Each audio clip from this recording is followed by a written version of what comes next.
सरकारले हाम्रो लागि अहिलेसम्म के नै गरेको छ र? हामी चाहिँ यत्तिको कर तिर्छौँ, पाएको अहिलेसम्म केही होइन भनेर सामानको बिलमा 13% भ्याट देख्नेबित्तिकै जङ्गिने वा दुखी हुने साथीहरूका लागि एउटा रमाइलो खबर छ।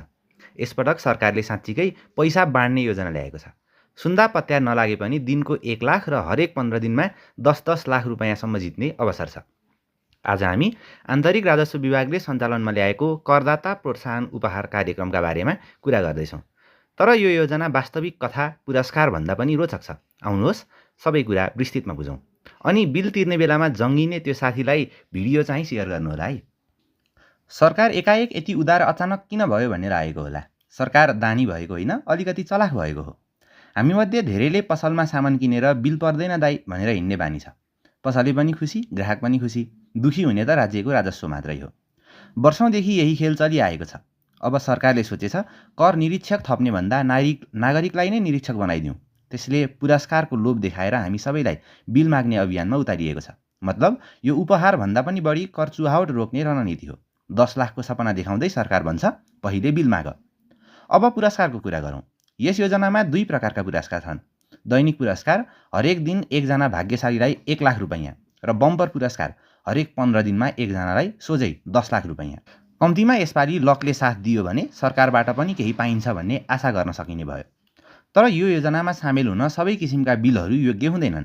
कुन कुन बिलहरू योग्य हुन्छन् हेरौँ त। व्यक्तिगत प्रयोगका लागि खरिद गरिएको कम्तीमा 100 रुपैयाँ वा सोभन्दा बढीको प्यान वा भ्याट बिल हुनुपर्छ। साउन 1/2083 गतेदेखि जारी भएका बिलहरू मात्र योग्य हुनेछन्। अफिसको खर्च, कम्पनीको खरिद, बिजुली, इन्टरनेट, हवाई टिकट, भाडा लगायतका बिल भने मान्य हुने छैनन्। त्यसैले कम्पनीको लाखौँको बिल खरिदको बिल हालेर 10 लाख रुपैयाँ जित्ने योजना बनाउँदै हुनुहुन्छ भने त्यो सपना यहीँ समाप्त भयो। सहभागी कसरी हुने त? 2वटा सजिला विकल्प छन्।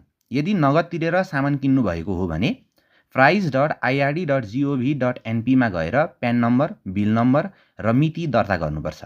तर यदि क्युआर वा कार्डबाट डिजिटल भुक्तानी गर्नुभएको छ भने सजिलो छ।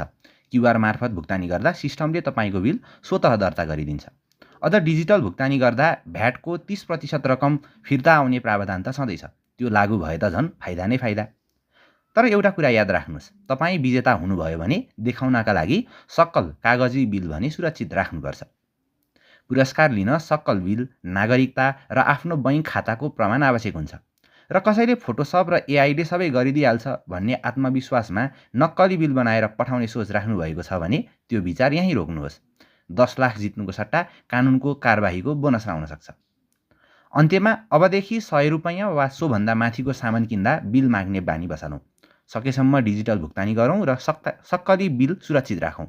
पुरस्कार परे बोनस, नपरे पनि कर प्रणाली अलिकति पारदर्शी बनाउन तपाईँको योगदान रहनेछ। र यदि तपाईँलाई यो योजनामा कसरी सामेल हुने भनेर डेमो चाहिन्छ भने कमेन्ट गर्नुहोस्। हामी अर्को भिडियोमा लाइभ डेमो लिएर उपस्थित हुनेछौँ। आजलाई यति नै, धन्यवाद।